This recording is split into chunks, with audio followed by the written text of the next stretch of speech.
Hello everyone, this is Professor Pawan, and in this particular video we are going to discuss about the fundamentals of SFT and BMD, that is shear force diagrams and bending moment diagrams. Before going into SFD and BMD, we will discuss what is meant by a beam. Beam is a long structure which is designed to take the loads acting in transverse directions. Let us discuss about SFD and BMD now. Consider figure 1, which is a cantilever which is subjected to various point loads. Let XX be the section of interest.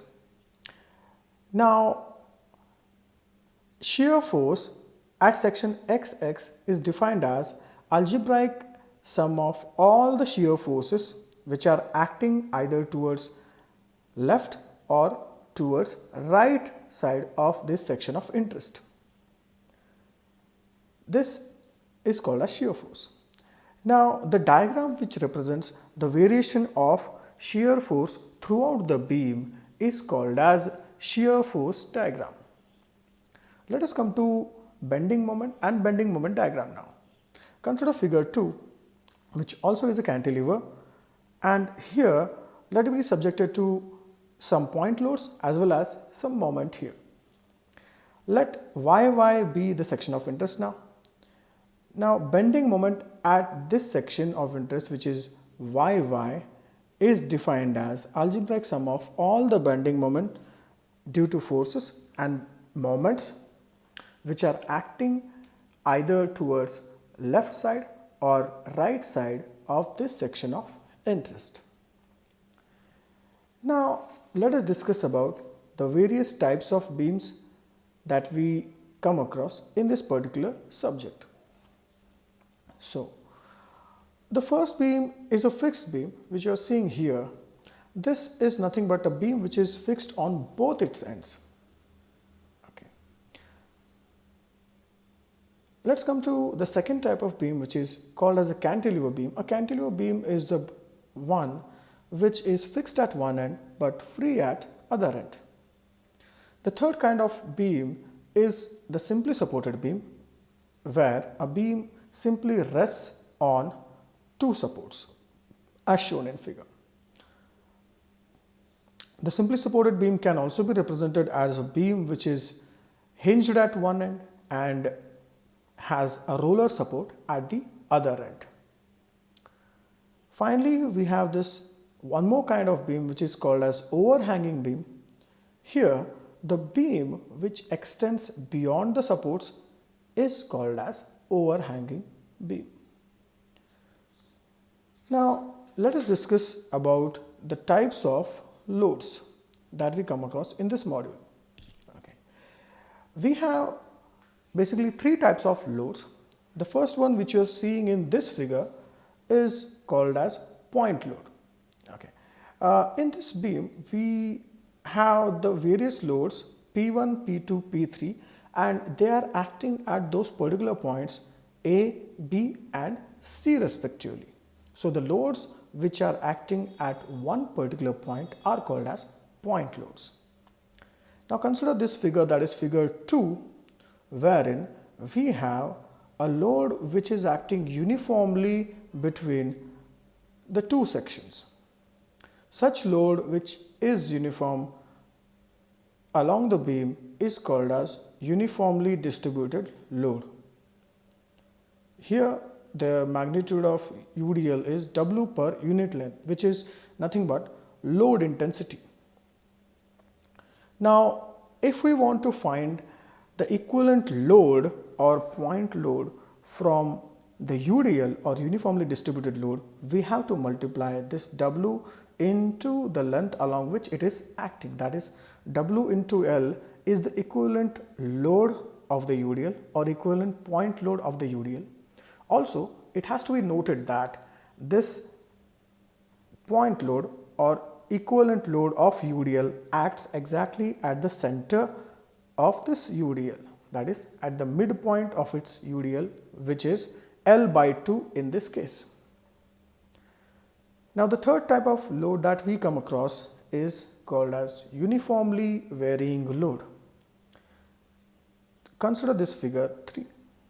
We have a beam of length L and it is subjected to uniformly varying load which varies from 0 at one end to W per unit length at other end. Now if we want to find out the point load equivalent or load of this UVL, we can do it by finding the area of this UVL, which is nothing but half into W into L, or basically half into L, which is base, into height, which is W. Now here the location where this UVL or the point load equivalent of UL exactly acts is at a distance of L by 3 from the bigger end, that is this bigger end, or 2 by 3 L from smaller end.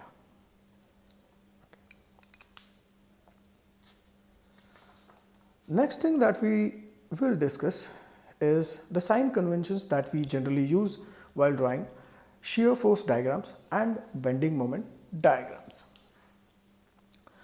First we will discuss the sign convention for shear force diagram. The sign convention used for shear force diagram is very simple. Let us say we have a beam like this here, and let us say that this XX is the section of interest. Now the load which is acting onto the right side of this section and it is acting downwards is assumed to be positive. Okay. Now this makes the rest of the things quite obvious, like the load which is acting onto the right side and upwards will become negative. The load which is acting towards the left side downwards becomes negative, and load which is acting left side upwards becomes positive. Although you can remember it in very simple manner that right side downward load is positive, so that you can avoid the confusion. Okay. Now let's come to the sign convention used in bending moment diagram. It's also quite simple. The moment or couple which is acting anti-clockwise direction is taken as positive, whereas the clockwise moment is taken as negative moment. Also we'll have a look at this table, which will be quite helpful for us while drawing the SFD as well as BMD. Now what it says is, when the type of load under consideration is point load, the shear force will be constant, or the shear force diagram will be a constant line, whereas the bending moment diagram will be linear variation, that is an inclined line.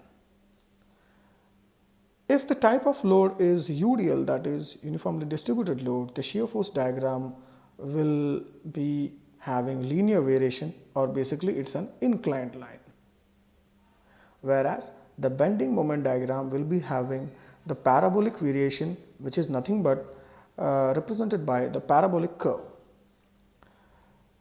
If the type of load is UVL, the SFD can be described by parabolic variation, that is a parabolic curve, whereas the bending moment diagram varies by cubic variation, that is the cubic curve.